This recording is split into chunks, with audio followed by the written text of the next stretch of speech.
তো আজকে আমরা চলে এসেছি ক্লাস 8-এর কোষে দেখি 3 অঙ্ক চ্যাপ্টারটা নিয়ে। তো এটা আমার চ্যানেলের ফার্স্ট ভিডিও। তো আমি ক্লাস 8-এ পড়ি, আর পরবর্তী সালে আমি ক্লাস 9-এ উঠবো। তো আমি ভাবলাম কি যে আমি একটা টিউশন চ্যানেল শুরু করি, একটা এডুকেশন চ্যানেল শুরু করি, যেটাতে আমার উন্নতি হবে, তোমার উন্নতি হবে। কারণ পরীক্ষার সময় একটা ভাই বা দাদা বা বন্ধুর কাছ থেকে যা সাজেশন পাবো, সেটা অন্য কোনো টিচার সেটা দেবে না। তো চলো প্রথমেই আমরা তোমাদের টেক্সট বই খোলো, কোষে দেখি 3, পেজ 41। দেখো আমরা আজকে একের দাগের তোমার এইচ পর্যন্ত আমরা করব, একের দাগের আমরা পুরোটা আজকে করে ফেলবো। তো দেখো কি বলেছে, নিচের সমীকরণগুলি সমাধান করি ও বীজগুলি পি বাই কিউ, যেখানে পি কমা কিউ পূর্ণ সংখ্যা আকারে প্রকাশ করি। তো দেখো আমরা একের দাগের প্রথমে অঙ্কটা করে নিচ্ছি। আমরা এখানে দেখো 7x ইজ ইকুয়াল টু 14, ঠিক আছে। এখানে কি করতে হবে, এখানে আমাদের করতে হবে কি, সমীকরণ করতে হবে। এখানে আমাদের সমীকরণ করতে হবে। সমীকরণ তোমরা আগে ক্লাস 7-এ তোমরা নিশ্চয়ই করেছো।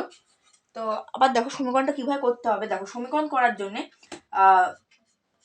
এটা এই সাইডে দিতে হবে। দেখো 7x আছে, তো দেখো x কে আমরা এখানে রাখলাম 14, 7।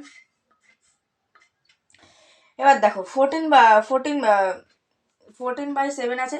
তো কি করবো আমরা এখানে, একে তো একবার নয় এখানে এভাবেই ছেড়ে দিতে পারো, বা তোমরা এভাবে করতে পারো, বা এভাবেই ছেড়ে দাও। কারণ দেখো তো যেটা বলছিলাম, তোমরা চাইলে এটা এখানেই ছেড়ে দিতে পারো, বা তোমরা এটা করতে পারো। দেখো 7 7 2 14, ঠিক আছে। তো x ইজ ইকুয়াল টু 2/1, ঠিক আছে। এবার 2/1, 2ও শুধু লেখা যেতে পারে, এবার 2/1 কেন লিখবো। তোমরা তোমাদের বইয়ে দেখো পি বাই কিউ আকারে প্রকাশ করতে বলেছে। কি আকারে? পি বাই কিউ আকারে প্রকাশ করতে বলেছে, ঠিক আছে। অর্থাৎ এইটা হচ্ছে পি, আর এটা হচ্ছে কিউ আকারে প্রকাশ করতে হবে।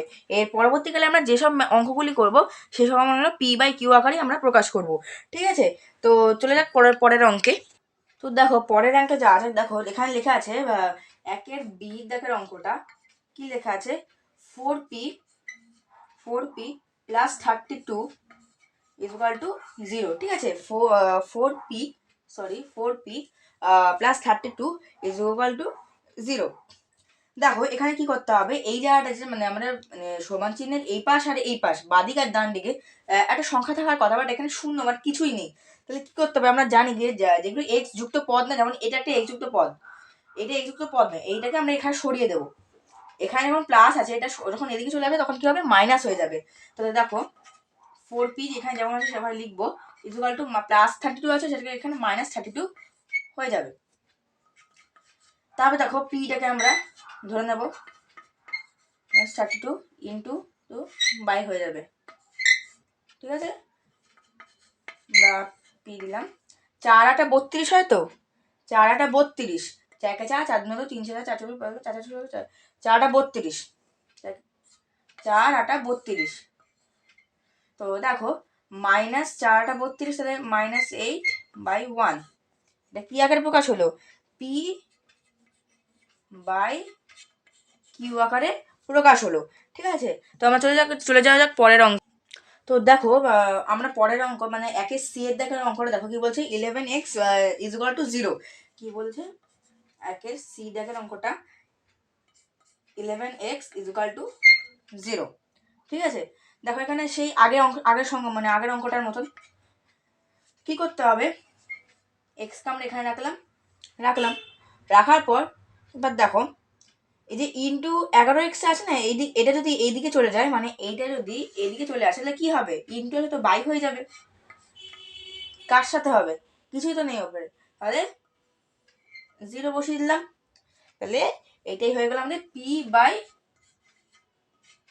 কিউ আকারে কি হলো, অ্যান্সার হয়ে গেল, ঠিক আছে। তো দেখো একের ডি এর দাগের অঙ্কটা দেখো কি বলছে এখানে। দেখো একের ডি এর দাগের অঙ্কটা বলছে 5m - 3 ইজ ইকুয়াল টু 0। কি বলছে দেখো, একের ডি বলছে 5m - 3 ইজ ইকুয়াল টু কত, 0, ঠিক আছে। সেই একই রকম ভাবে সে চলতে থাকে, তিনটে অঙ্ক, এখানে কিছু নেই। তাই কি করতে হবে আমাদের, 5mটাকে 5m মধ্যে রাখতে হবে, 0 মাইনাস আছে তো কি হলো, কত হবে, +3 হয়ে যাবে। প্লাসটা না দিলেও হয় বা দিলেও হয়, ঠিক আছে। এবার দেখো এমটাকে এখানে রাখবো 3, আমি আর প্লাসটা দিচ্ছি না কারণ দেওয়া যায় না, নাও দেওয়া যায়। তো 3 ইন্টু আছে তো বাই হয়ে যাবে, তাহলে m ইজ ইকুয়াল টু 3/5। আর এটা কি হবে আমাদের p বাই কিউ আকারে কি হবে অ্যান্সার হয়ে যাবে। তারপর দেখো একের ইটা কি বলছে, একের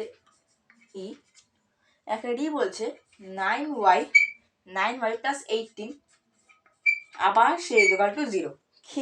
আবার সে ইকুয়াল টু 0 মানে দেখো 9y কে আমরা যখন করছি বসিয়ে দিলাম, প্লাস 18 তো মাইনাস 18 হয়ে যাবে।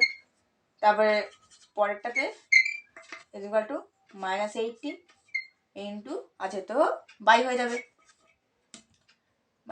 চকটাও ভেঙে গেল।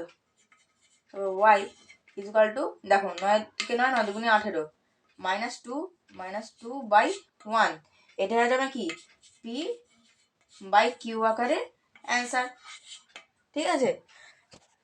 তারপর দেখো কি বলছে বা এফ এর দাগের অঙ্কটা, একের এফ এর দাগের অঙ্কটা কি বলছে দেখো, T is equal to 8 minus 12t, ঠিক আছে। 8 is equal two minus 12t। দেখো এখানে একটা জিনিস তোমরা দেখতে পাচ্ছ কি, দেখো টিকে আমরা এখানে আগে বসিয়ে দিই। দেখো এইটা একটা এক্স যুক্ত এক্স ছাড়া পদ, তাহলে আমার এখানে এইটা থাকার দরকার আছে, কিন্তু -12টা এখানে থাকার কোনো দরকার নেই। -12টার মধ্যে দেখো এক্স যুক্ত পদ আছে, তাহলে কি এটা কি এখানে চলে আসবে? তো তাহলে কি করতে হবে,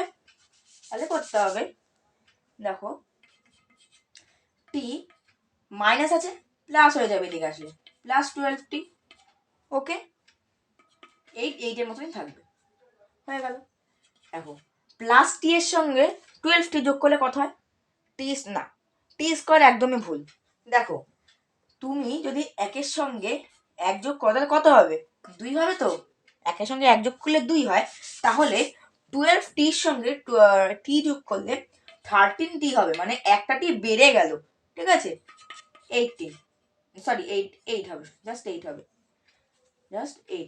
ওকে 8। এবার দেখো same as it is T is equal to 8 by into আছে তো বাই হয়ে যাবে, দ্যাটস দ্য অ্যান্সার। এটাই হবে আমাদের পি বাই কিউ আকারে কি হবে অ্যান্সার। তারপর দেখো একের দাগে জিটা কি বলছে, একের দাগে জিটা বলছে দেখো 6y is equal two 5 plus y, 6y is equal two 5 plus y। দেখো 6y এদিকে থাকারই কথা, আমরা একটু এখন স্পিডটাকে কি করবো একটু বাড়াবো। আমরা এতক্ষণ ধরে যা করে এসেছি আমরা আগের সেটা শিখে এসেছি, তা আস্তে আস্তে আমরা এখন করছিলাম, এখন আমরা একটু স্পিডটাকে কি করবো একটু ইনক্রিজ করবো। তো দেখো প্লাস ওয়াই আছে, বাট প্লাস ওয়াই তো এখানে থাকার যোগ্য না, এখানে জায়গা থাকার যোগ্য, তাহলে কি করবো প্লাস ওয়াইটাকে এখানে আমরা নিয়ে আসবো এই জায়গাটায়, তাহলে প্লাস আছে তো মাইনাস ওয়াই হয়ে যাবে, ঠিক আছে। 5 এর মতনই থাকবে 5। এবার দেখো 6y থেকে মাইনাস ওয়াই করলে কত হয়, দেখো তুমি যদি 2 এর সঙ্গে যদি -1 করো কত হবে, 1 হবে, তাই তো। তাহলে সেরকমই তুমি যদি 6y এর সঙ্গে যদি -y করো তাহলে কত হবে, একটা y কমে আছে তাহলে 5y হয়ে যাবে, সিম্পল ব্যাপার। তাহলে তারপর কি 5, ওকে same as it is y is equal two 5 into আছে তো বাই হয়ে যাবে 5/5, 5/5। এবার এটাকে তুমি এখানে ছেড়ে দিতে পারো বা তোমরা এখানে আরো ক্যালকুলেশন করতে পারো। তো এটাই আমাদের 5/Q আকার P/Q আকার অ্যান্সার, ওকে। দেখো আমরা এইচ দাগে যে অঙ্কটা সেটা দেখো এখানে এটা আমি তোমাদেরকে কি বললাম, HW দিলাম 2x plus is equal two কত হবে, 2x এর সঙ্গে কত যোগ করলে এটা সমান সমান এত হবে, মানে এটা তোমরা নিজে বানিয়ে লিখবে। এতগুলো অঙ্ক করার পর নিশ্চয় তোমাদের একটা সাধারণ জ্ঞান চলে এসছে ম্যাথে এই জিনিসটার উপরে চ্যাপ্টারটার উপরে, তাহলে তোমরা কি এটা কি তোমাদের মনে রাখলো home work HW and sub করে দিও কাকে, MW কে। তো আজকের জন্য এখানেই শেষ করলাম, গুড বাই।